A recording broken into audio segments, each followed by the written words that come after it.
Aloha ladies and good afternoon. Good morning. Welcome to the presentation called Ask a Kauka here under the main tent. You may notice that we've got cameras here and it's being streamed live. We want to invite all of you to come a little bit closer. And we also want to let you know that after we get through the introductions, that we've got a microphone set up right here in the middle of the tent where Kelly has her hand up.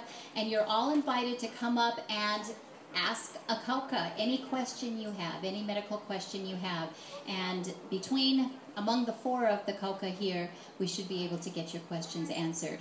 So there are four very distinguished women that I've had the pleasure of working with for years and years and years. And we're going to ask them to introduce themselves, to talk about their specialty, where they are practicing, and I've asked them to talk a little bit, just a couple of minutes, about what were the challenges, what were the steps they took to become physicians in what's normally a male-dominated profession.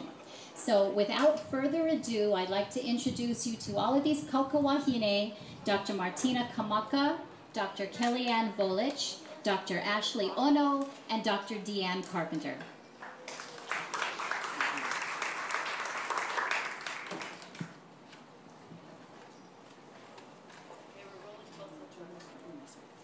So aloha. So I'm Dee-Ann Carpenter, and well, kalamai. Maybe the microphone doesn't like me today. Okay, how's that? Better?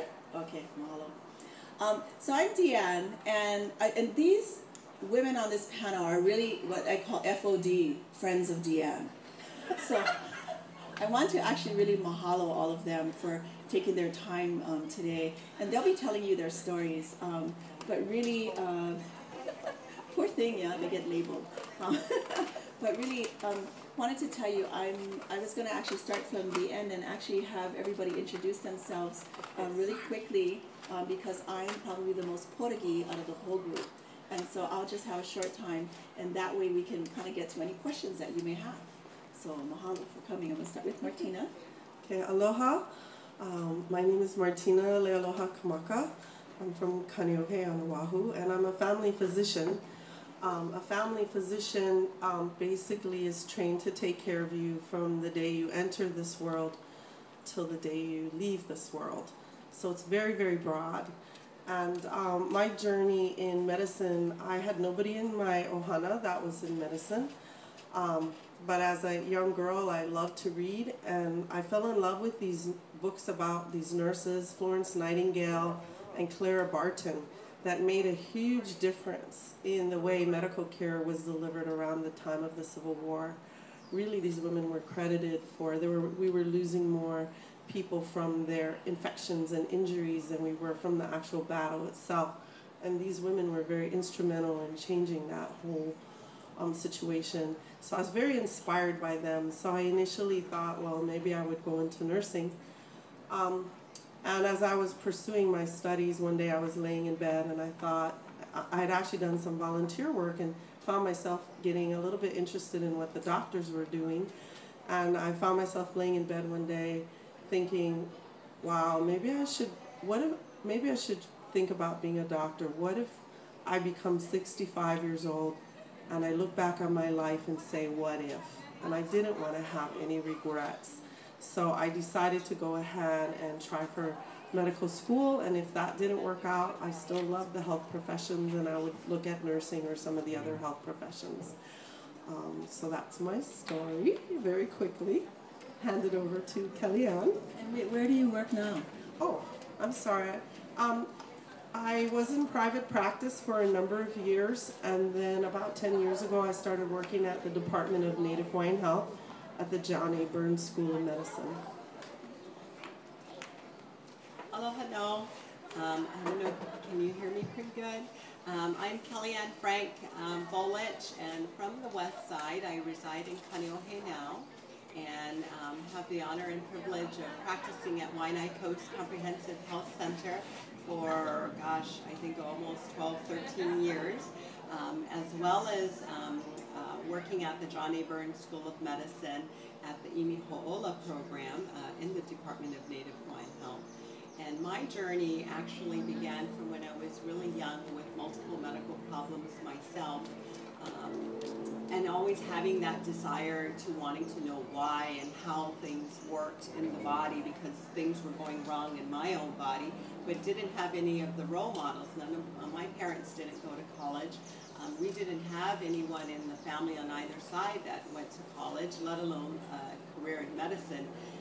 So along the way, I had just a number of mentors, but none of which actually were female up until graduate school and getting into medical school, one of whom, Dr. Nanette Judd, definitely influenced my career path through the Imi Ho'ola program, and I then became accepted into the John A. Burns School of Medicine via the Imi Ho'ola program, and I'm here today and practicing at a place I absolutely love, and also teaching at the program that helped me along my path.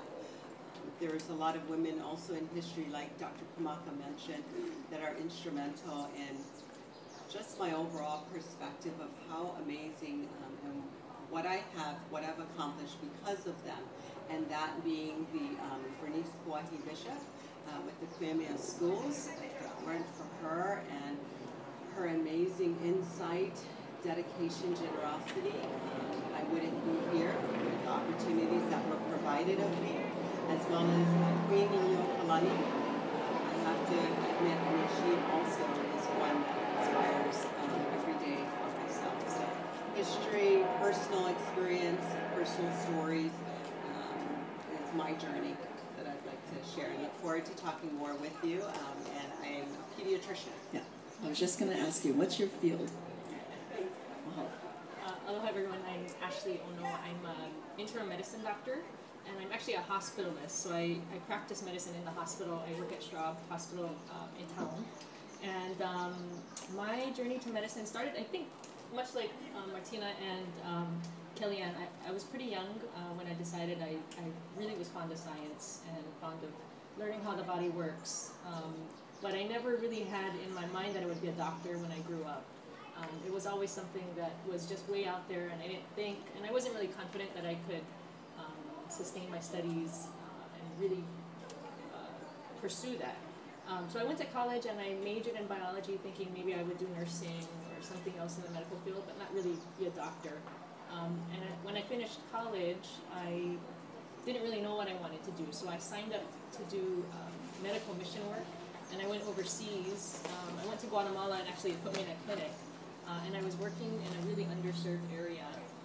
And that's when I really thought I could see what medicine could do, and I could envision myself being a doctor in that particular role. We treated patients that had diseases that had been far gone. And really what I took away was not just an appreciation for how the body works, but really how you can empower patients without medication, but really sitting down and talking story with them, learning about their lives, and counseling them that way. So that's when I decided I wanted to be a doctor, and since that time, my journey has been actually, it's been difficult with the studies, but there have been a lot of role models, like these three women up here. I went to John Burns at UH, and then did residency in San Diego, and coming back, I recently came back and have started practicing, but it's been such an encouragement to have women like this as role models. They've been with me through my journey in medicine, through medical school, and it's fun to come back and reconnect. So. Mahalo, hence the payback. Honey, you better sit on my panel. Friends of Dee-Ann. FOD. I'm sorry, I'm going to give them all tags with their name and FOD underneath. Mahalo, you guys. Anyway, so I'm Dee-Ann, Carpenter, and I hail from the southernmost community in the United States of America. I'm always proud to say a place called Na'alehu on the island of Hawaii. How many of you are Big Island out there? Oh yeah, thank you. That's right. So I always say I'm FBI. That doesn't stand for Full-Blooded Ilocano, or it doesn't stand for Federal Bureau of Investigation, but it stands for From Big Island. And so those of you who are streaming, aloha. in any case, it was interesting as Kim was saying, hey, I need you folks to actually tell your story of how you got into medicine. And I think it's really important because those of you out there that are listening are maybe interested in being doctors or something in the health field yourselves, as well as, being the best patient you can be, which we're all are patients. Not all of us are patient. So in any case, I actually was really lucky. I was living next door to the doctor in our community. And I think that's how I ended up being very interested in my favorite thing, my favorite toy my mother would give me, because, in Na'alehu we didn't have many toys except dirt. And so I had an anatomy plastic body part thing. That was like really cool. Check out these intestines, and here's the kidneys. And my mom said, oh my God, my child, something's wrong with her. And I came home in the 3rd grade and I said, Mom, I learned a new word today. And she said, what is that? And I said, it's deoxyribonucleic acid. And she said, oh no. And she's like, oh my goodness. And I'm like, yeah, that's DNA. That is what makes us. That is life. So she already knew I was already a strange child and on my way to doing something in the medical, in the health field. And she tells me, so maybe all you mothers out there, she whispered into my ear every night, you want to be a doctor. You want to be a doctor. And so I never really realized that, but I think my mother, who always said I could do or be anything in life, and that was my best mentor. But there were many other people along the way, and one of them also when I moved into Hilo, and I went to St. Joseph, was my high school biology teacher, whom later I found out became a physician as well. And so I was lucky in having a couple of female. Of course, I wanted to be just like her, so I thought I actually wanted to be a nun. I was wrong. Thank goodness she told me I didn't want to be a nun, but maybe, So I thought, well, I want to be a teacher. And what I found out later is the word doctor means teacher. So I really became a teacher. Albeit sometimes it's all in the first 15 minutes that I get to see someone, or in a classroom setting where I work at the medical school now, and such is life. And so I really have a good time doing that. And so I had, many things along the way. But I also was, I didn't know if I wanted to go into research and get my PhD versus going back to teaching or get an MD. And I think the Iniho'ola program, which I also went into and had heard about, actually helped me to decide. And it said, no, once you get in, and I got into medical school and I was very lucky. And while I was there, I ended up having fabulous mentors, both men and women, who really helped me to become the physician I am today. So I worked out in Wahoo for about 15 years, and I still go there about once a month, and I love all my patients out there. They're just like the people I grew up with in Na'alehu, and I think that's what really keeps me there. Plus it rains every day, so it's just like Hilo. Rain is a very cleansing thing. And so working there, I always have patients who say, or people who say, I just want to ask questions all the time. You go to a party and they find out you're a doctor. Can I just ask you one thing? So I figured it would be kind of cool to just have a panel and some time to have you folks out here. Maybe you have questions that I couldn't really ask my own doctor. Or maybe I did, and they didn't really give me the answer that I was looking for. So I hope you don't mind. I brought people to help me to answer some of the questions that you may have. And should you have no questions, which I'm sure is not the case, then I have lots of material to share with you guys. Okay? So that's who we are, and I'm an internist by trade. Okay, and that's us. So, any questions? Okay, we're not going to tell the people streaming that, no be shame. Yeah. You have a question? Oh, so can you come to the mic so we can just kind of hear you? Oh, unless you have a fabulous voice like my partner, Dr. Kalani Brady. Yeah. Ew. You have, okay, go ahead. So I myself would like to be a doctor. Yay! She wants to be a doctor. The problem with me is I'm not sure how to follow through with that pursuit, because I'm really interested in naturopathic medicine. And I'm not sure, and finances and everything, I've been trying to put for contract and scholarship. So how would you recommend, should I go to like a naturopathic school, or can I pursue it? So you want to repeat the question and then. The question is she's interested in going to naturopathic medicine and wanting a little bit of.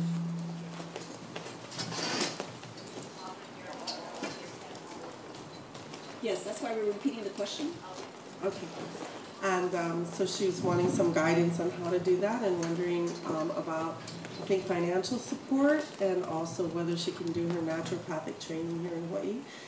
And so I'm an allopathic physician, but I do have a friend that's a naturopath, and as far as I know, the naturopathic schools are all on the continent. There's none here in Hawaii. So probably my best advice to you would be to see if there is and you might be able to Google this, if there's a naturopathic organization of physicians, naturopathic physicians organization that has members here in Hawaii, and then go ahead and email them or give them a call. I think for the most part, those of us in the healthcare profession are always interested in helping those along that are interested in the field. And you may even have to just go to the phone book and leave a message at their office, and after office hours ask them to give you a call. But I don't have any direct resources for you other than that kind of general advice. So I think as well, you know, of course we're all MDs, and so we're not NDs, which is naturopathic doctor. But what I would suggest, and one of the things that we do when we tell our students who are interested in going into medicine, is follow that physician. So ask for some shadowing experience, and a shadow is truly someone who stands behind, not seen, not heard, just there, to kind of take a look. So it's what, you know, to see if you really like it or not. Because sometimes you will find that that is not the right thing for you, and maybe you want to also shadow another type of physician, you know, an allopathic doctor, or maybe you want to put the two together. Maybe you like using your hands and you're interested in a DO doctor, a doctor of osteopathy. So there are many different types of doctors who deal with things in different ways, but you want to choose the path that's right for you. So find that path, get on different paths, check it out. Make friends, and shadowing is not one time, oh, I know I'm going to do that. Sometimes that happens. That doesn't always happen. But then when you meet that doctor and you're able to shadow them, then they're able to really help you on your path. Probably no matter what kind of doctor you want to be, you're all going to have to take every single thing in school. So biology, chemistry, physics, math, and people forget you need to take English and speech. And the most important thing is communication. So communication in the verbal, in the written, in the sign, whatever. But what it is you need to be able to communicate with your colleagues and with everyone on everyone's level. So you need to be able to speak lay language as well as doctor language, where no one can understand what on earth you're saying. And that's what I would suggest. Any other suggestions? I just like to reinforce the point of keeping your options very broad and shadowing because I know for me in my journey I actually started off volunteering in therapy, occupational and physical therapy, and then I started volunteering in nursing. And so, you know, so from all those different from one field I got to see another field. Oh, I think I'll check that out. And then from there, oh, I think I'll check that out. So just keep your options really broad, because you might be surprised at what ends up coming your way. And then we'll see you on a panel in about 10 years. That would be all. It takes a little while. So I tell my daughter, who's now going to be 16, and she's like, wow, Mom, it takes a long time to become a doctor. I said, yeah, it's a long journey. And I said, but you're halfway there. And you got another 12 years. It's on you.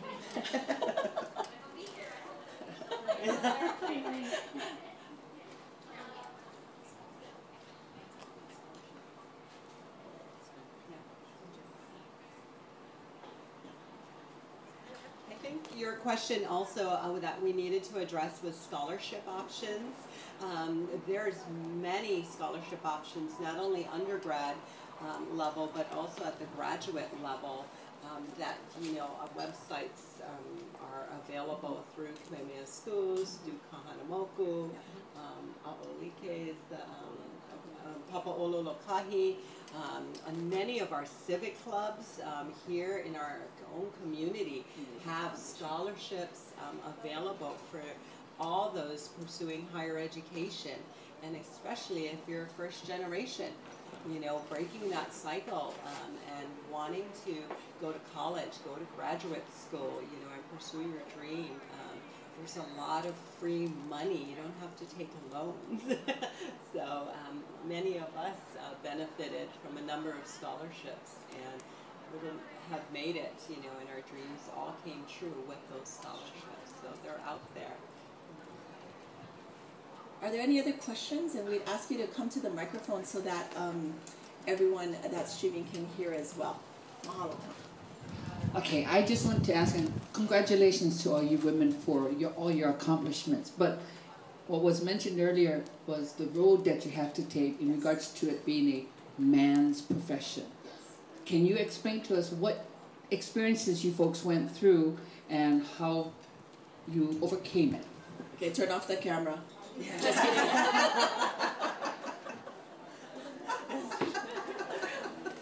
I'm just teasing.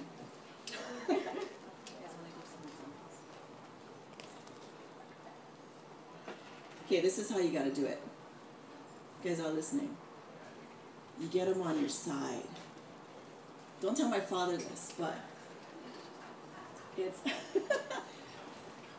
when it's a man's world, unfortunately, as a woman, you need to step up and do your job, their job, our job, better than them. Which, of course, I'm thinking is really not an issue, right? Because you do it anyway. I think women are fabulous at multitasking, and men don't even know what that word means. They say, oh honey, you need to do one project, and you're like, yeah, but I'm doing 5 already, and the other 10 that you haven't done. But anyway, I digress. So what happens is, this is what I do with my father. That's why I said don't tell him. So when I need something from a man, I plant a seed, allowing them to then give me the idea that I just gave them. And then that idea, they say, hey, maybe we should do this. And I'm like, that is a great idea. Now, how can we do that? I was thinking blah, blah, blah, blah, blah. And they're like, hey, how about blah, blah, blah, blah, blah, which, by the way, was the same blah, blah, blah that I just did. And so then you give them credit for your idea that you planted that they gave you. And so you be I'm terrible. I hope there's no men streaming on this. No, and I'm sort of teasing. But what happens is, I think when you get into medicine, when we started medicine, and I'm just a couple years after Martina, but in my class we had 1/4 of our class were women, 3/4 were men. Probably by the time Ashley went in, it was almost half-half, and now it's about 50-50. No, it's more. And More some women. medical schools 60, Including over Jackson. 50. Right, and our medical school this year, first time, was over 50% females. And so what happens is we're taking over. And I think part of that is because, many years ago, it really was the paternalistic view. So even the word paternalistic means it was a man telling you as a patient, this is what you're going to do. And the world in general is changing. And so the world in medical school is also changing. But the people that are still in charge, many of them are still men. And that's okay, because we need to teach them how to change as well. And so we help them with what they may or may not know. And then we help them to engage us. And you get your mentors, not only being women, but you get your mentors who are very strong, and some of mine being male.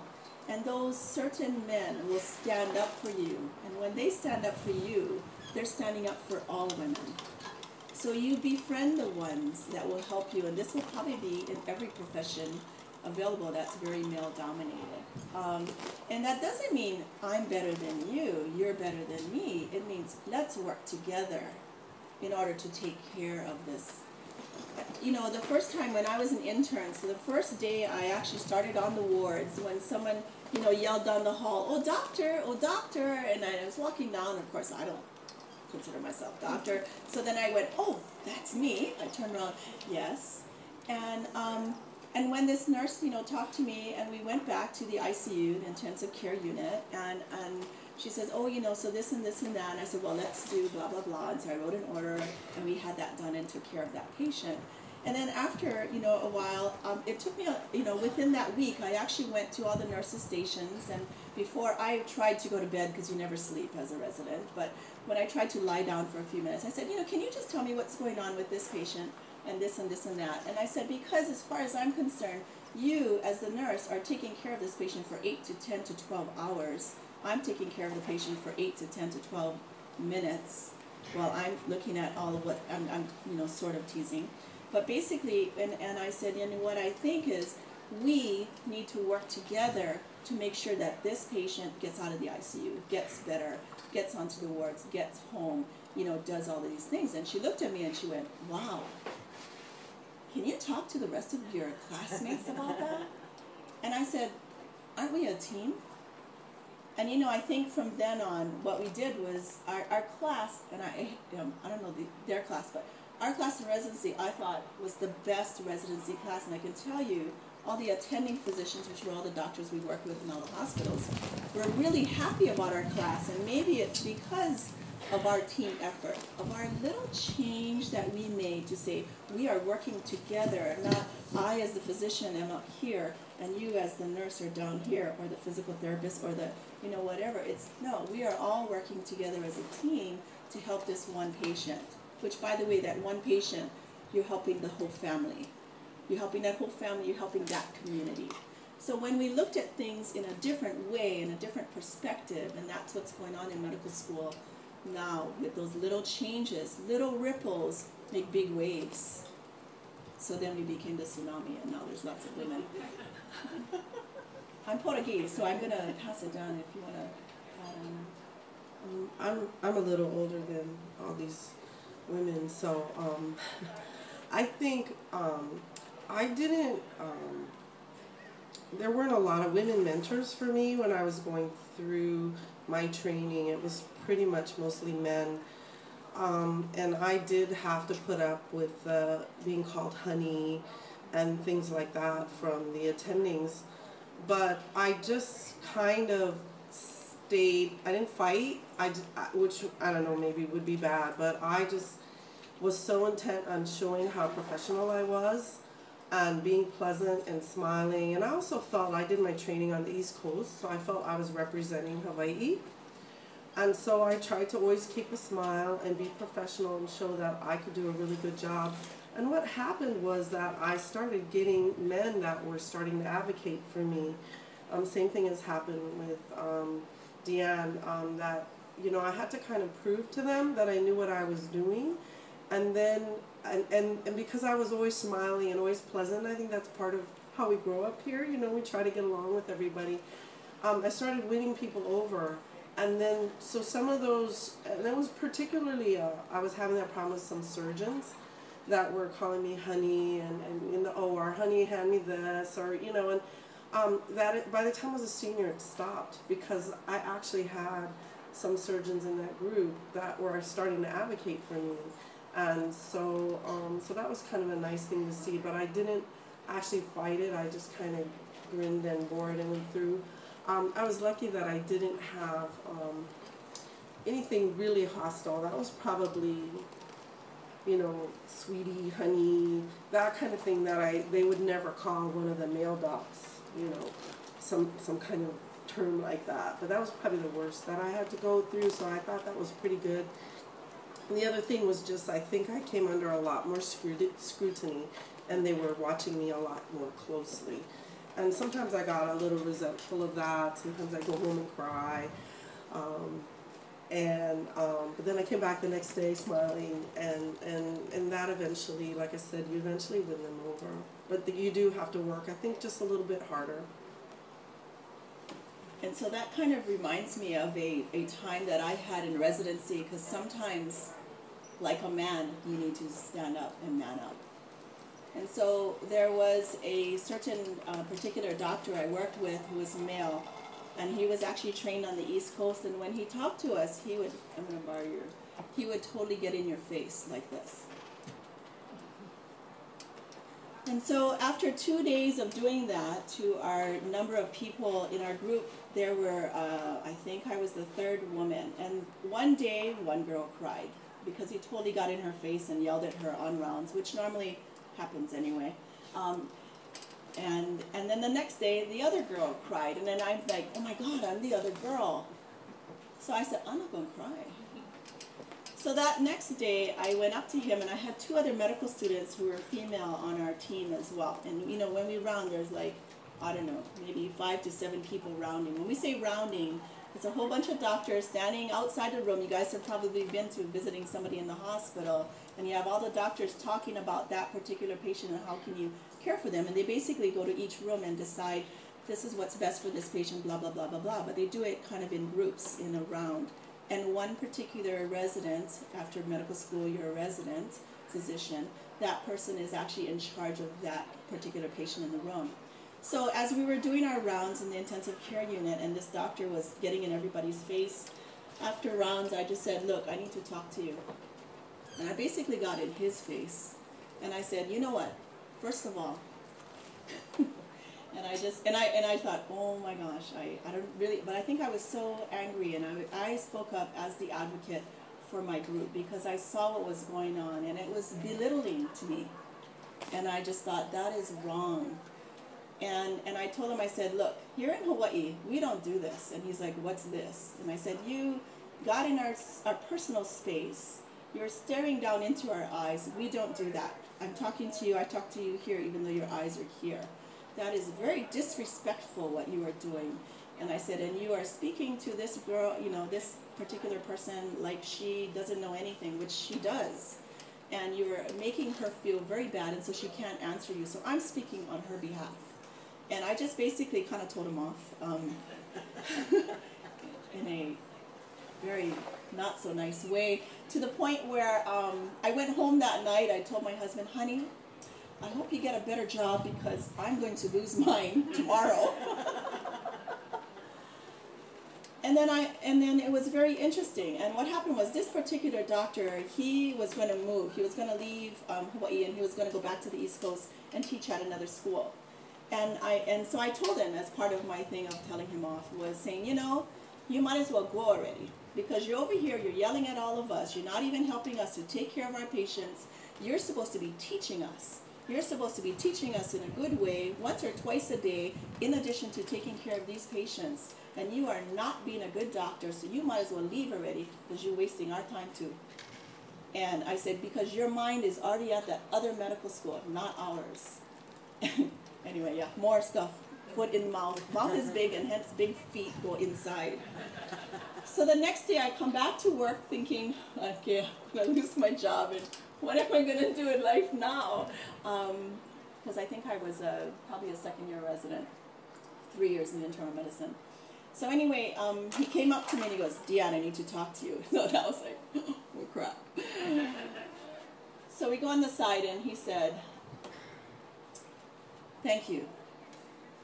Thank you for telling me what you did yesterday. And he was looking at me, and then he looked down and he goes, I'm sorry, I'm in Hawaii, and let me not stare at you in the face. And he took a step back out of my space. And he said, and I thank you for your words and what you've told me, because I did really not mean to make, you know, so-and-so cry. That was really not my intent. I really want you folks to do the best you can do. And, you know, and from then on, he taught us twice a day.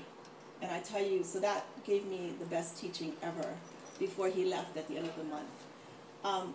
And so sometimes, as women, you need to take the helm for the other people that are next to you.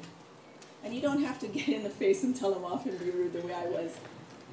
But you need to speak up, and you need to say, this is wrong. And this is why it's wrong. And this is how it can improve. And I think that's kind of the main message. Not don't tell, hey, Dee-Ann said I can tell them off, okay? That's not the deal. But I think that was the bigger thing, and it's part of that, you know, Martina, you know, we do a lot. We do a lot of tuck tail. We do a lot of things. What we did as residents, I think what really helped, and when I was in residency, and you folks had pretty much the same people, Or the people who worked at the different hospitals who really spoke up for us. They knew we were working really hard, and because of that, we used them to advocate for us to the other male physicians in the facility that things were not working well. And so you always go to your higher up and someone who can help you.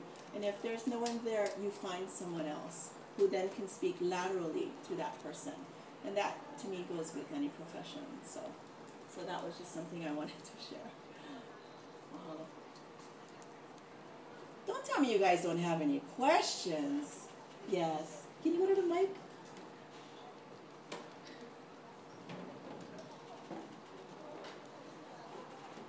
Now, of course, caveat, hopefully we can answer the questions.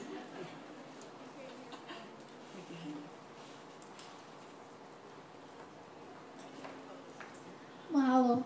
I'm a Native Hawaiian of half ancestry, Hawaiian bloodline. And I grew up in Hawaii basically mostly all my life. And my mother was pure Hawaiian. And prior to her dying 2 years ago, she went through all the tribulations women go through. But because she was pure Hawaiian, my eyes saw a person, a human being, suffer the consequences of being the lesser one by nature. Man, he's the dominator, or the gift that the Creator gave to us women. And that makes us subjected in a natural way. And so, because I have a husband, I have sons, I have grandsons, and it's a privilege to know that we have male besides just Wahine.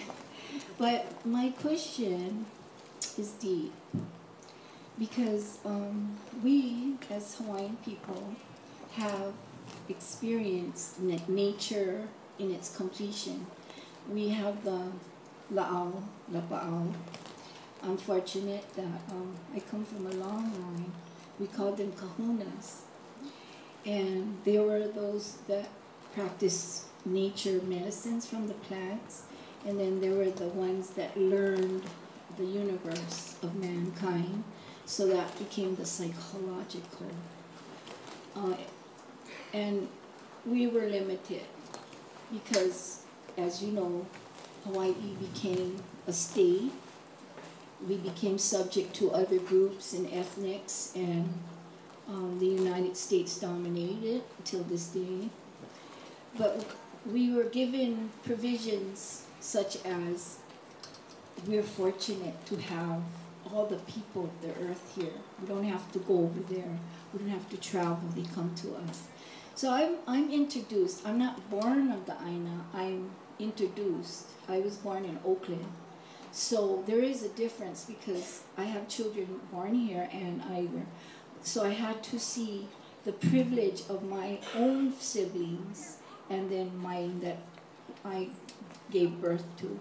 So I see their struggle, and my daughter, who is Tiari, wants to be the Kahuna Lapa'au, or the Lapa'au, I don't know the title. What's the title? Oh yeah, Napa Patrick. And I encourage her because I've had experience with the chemical world, and I see the long haul of the devastation of, it's not making it natural to go to your death. It's more like complications of long-term medical treatments. So I know that as women, we're like mother, and we can nourish mankind.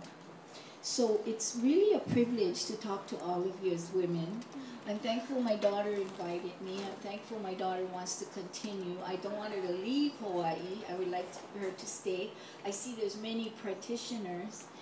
The rest comes as gifts because we're privileged people here in Hawaii. People do come from all over the earth, and they do want to stay here because it offers so much beauty of nature, of living in a land where we're kind of laid back, but yet we're not. So I've been there, done that as far as being a soldier in many different avenues. But my question is, because you can see for yourselves the warehouses, the chemical, You know, we can get down and we can throw mud at each other, but that's not what we really want to do. We want to accomplish, yeah. We want to help, not only today, but in the future. And that takes soldiers to address these things. So, because it's life and death here. Doctors are here to help us. I've had doctors give me chemicals because of my birth bearing and the pain. I've also had, and which I agree in, I've gone to doctors when I have to be stitched, if I have blood coming out. So there's many reasons. Personally, I do go to a doctor. And then I have accurate knowledge of many spiritual thinkings. So I need to balance to make my personal decision, because it's really personal in life. Everything we do and make decisions on relies on our own personal life, our health, our future. And it's sad because as a Native Hawaiian, I can see the kapunas passing away. But they're still here, many. And it seems that they've pulled their roots to live. You know, they have to. And that's joyful. So my question is, can you as doctors dedicate your lives to better the natural healing processes? Because when you get sick, when I was a child, that was 1-2 days. Today you go to a doctor and you're sentenced to lifetime of drugs. You have to take for your heart, you have to take for your kidney, you have to take for your liver. They have all this funding and money, so they get sort of greedy. They just want to stay like that, in that just the plow is plowing and mankind just gets involved. The rest of it, you already know what you have to go through in order to survive. But I'm at a time in my life where I'm encouraging, continue on your studies, knowing what she has to go through. And it's okay. Because if it's for the betterment of herself and others, then that is part of our blessings that the Creator gives to us. It's not selfish. So she can continue on her way. There are higher and more important things as women, because we're a great army today. And I would like to share that point of view as a doctor and doctors to help here in Hawaii address that very deep concern. Because when I saw Greenville or Green Ward or whatever that place is come up, and I saw the big rigs come in, and I saw the medication my husband takes, pills, 300 a month, pills. I'm like, I don't know what to do. I'm just one. He's in a trap, he can't get out. He has to take it because I've seen him go through his withdrawals when he doesn't. And he's only one small person in this universe. So it starts with individuals, because you already know it got out of control on the earth. And it needs to go back in. And being that we come from Hawaii, and we have that privilege of addressing the people on the earth regarding the natural way of life, and then there are the other people on the earth that how do they control their pain without taking those things, like going back to the abstracts. But you need doctors to put it together, and you need doctors to know the amounts. I know there's massive, but it's the diagnose. It starts at the diagnosing, like you diagnose a person. Then there's the psychological diagnosing that may miss, the diagnose, and then long suffering. Because here in Hawaii, we have mental illness. It's one of the greatest heartbreaks that I see today in Hawaii. And many of them are the natives first. Not because they're homeless, but because they're like low. And then they don't take their medication. But see, I had two Epa brothers, they were cerebral palsy. And so I saw a diagnosis of retardation, which wasn't accurate. So I have the privilege to weigh the matter when I see people who are diagnosed from the natural, missing maybe some connection that was because of the birth. So those are the natural things. So we are learning Lomi, which we learned as infant, and we are learning as a community to come back to these ways. So would it be nice if we had someone and we could come over here to a doctor and he say, I want you to go home and I want you to eat this kind of food and it will help you with your blood sugar, because I'm a Mona, I know what I need. I need doctor to tell me these things sometime because it locks in. You're the doctor, you told me. Instead of saying go home and take this and now I have to deal with one psychological problem after for a while and I'm still no Mona. See? So that to me, all of it together, I'm grateful to be here today. Mahalo. Thank you. Looking forward in the future when we can accomplish, because there has been a struggle, which is what today's some kind of statehood. How many years? I don't know, but thank you so much for sharing. Take care, yeah. Okay. Thank you. I don't really have a question. I just want to hear you guys talk. Yeah. Thank you so much for sharing that. And you really are passionate about what we are also passionate about, and the balance of the mind and the body and our spirit. And as a pediatrician, I think what I can offer is it starts in the womb. It starts in pregnancy, what us as women are doing to our children while you are pregnant. So really make sure that you are malaming your spirit, your body with good fruits and vegetables so that you have a healthy baby. You do not develop gestational diabetes. You breastfeed. Talk about natural. We don't need formula. You know, sure, in some cases formula is needed, but if we were talking natural, absolutely. Why aren't more of our kids breastfeeding, our teenagers breastfeeding their babies? That's as natural as you can get, and as good and best food for your baby.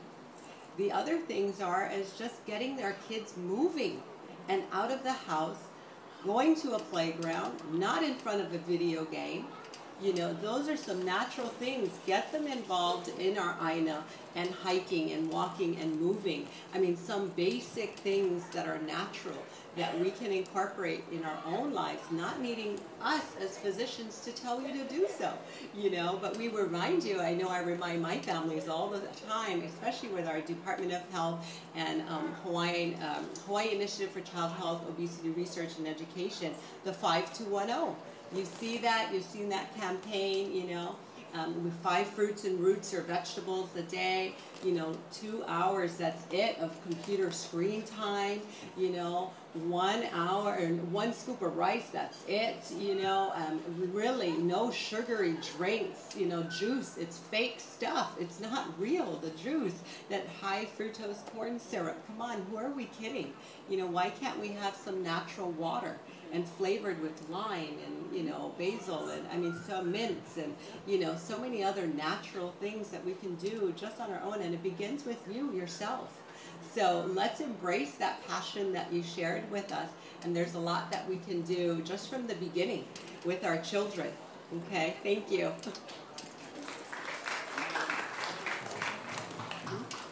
I want to mahalo all of you. Oh, Kalamai. Yes. Okay. I just wanted to make a statement. Being in the nursing field for 34 years, I really applaud you guys for saying how we work as a team, the doctors and the nurses, because I've always told my team that the doctor cannot work without the nurse cannot work without the receptionist, they cannot see the patient without the people helping to clean up, so it's a team effort. But I just also wanted to make a statement that being in the nursing field, I remember doctors were pretty much mostly men. Like, they command you to do stuff, you know. Men were the doctors, women were the nurses. It's so wonderful now to see that it's switched, that women are the leaders or are the doctors, and there are more men that are going for the nursing positions. Doesn't mean that it's any less or anything, but, you know, now it's just so nice to see that the men are seeing that the nursing is empowerment too, but they want to move to. Yes. So I just want to commend you guys. I mean, I have the privilege of working with 2 of them up there, and I truly appreciate their strong mentors for me, and I always want to be like them. And just know that what you guys do, even as nurses, you still want to change your career, or even the housekeeper. I've seen housekeepers want to be somebody just like you. So as long as you empower people or show them the positive ways, you empower everybody under you, and this role will be all powerful women. So thank you. Mahalo. Love you, Eva. Hey, you know, I know you actually came here to get some prevention, and so prevention is do the right thing, And I'm so glad you were able to talk about what you did, because that's the main thing.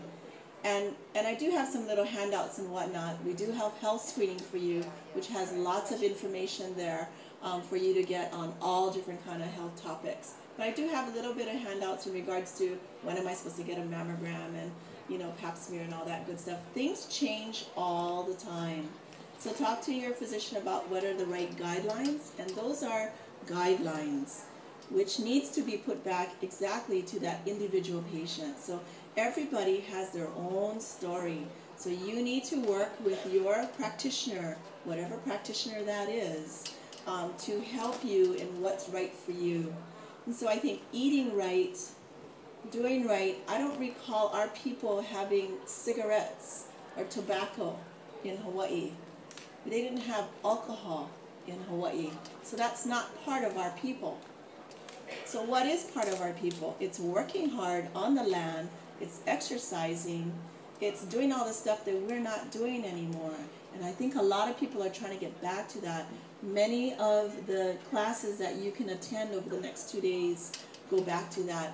Growing your own food, eating what you have made, having your kids eat that first tomato that comes off the plant. I know that's not Hawaiian, but you know, or pulling that kalo. I mean, it's wonderful. So please continue to do all that you can do. If you see any of us here, sorry guys, then please ask anybody any kind of question you guys like. And the main thing I just want to say in closing is please speak to your physician. We shared with you some of our stories because you should know the story of your physician. Doesn't he or she ask you very personal information? Then you should know a little bit about them that allows you to feel comfortable, to see them, to trust them, so that you can make that best relationship with that doctor. I say doctor, but I mean if you go to a nurse practitioner, you know, a naturopathic, a doctor, a kahuna, whatever it is, whoever it is that you put your health in, it's really your health first. And we can tell you what to do, but you're not going to all do it, right? Because why? Because we're human. I don't do everything I'm supposed to do. You probably can see that. But there are some things I choose to do and some things I choose not to do. And so it's in the decision making of what we do that makes us help ourselves. So maybe just some last comments and then we need to close. I think it's a new world out there for us in medicine. In our teaching, we teach our students to look at food as medicine. We teach our students to look at traditional healing practices, to consider them for our patients, alternative medicine. It's really a new world from when I trained decades ago. And I'm hoping that you'll see that as in a difference in the docs of the future. We really are trying to focus on wellness and prevention. And particularly, I'm so glad Kellyanne shared about pediatrics, because it all starts there. Malama Ikekino, you're take care of your body, and our keiki, please. They're our future. Our children are our future. Mahalo for having us. Like Martina said, I think we're Western trained, but definitely there are things out there that we are trying to incorporate for the betterment of all of us, Native Hawaiian communities included. So, Mahalo, and those of you, I want to put in a plug, because 3 of us work at the Johnny Burns School of Medicine. If you are interested in being a standardized patient, and I'll tell you what that is if you come up and talk to me after, is to help train our future physicians on how you, as a patient, would like to be treated. Now, wouldn't you guys want to be part of that? Yes, come see me. Mahalo. Aloha.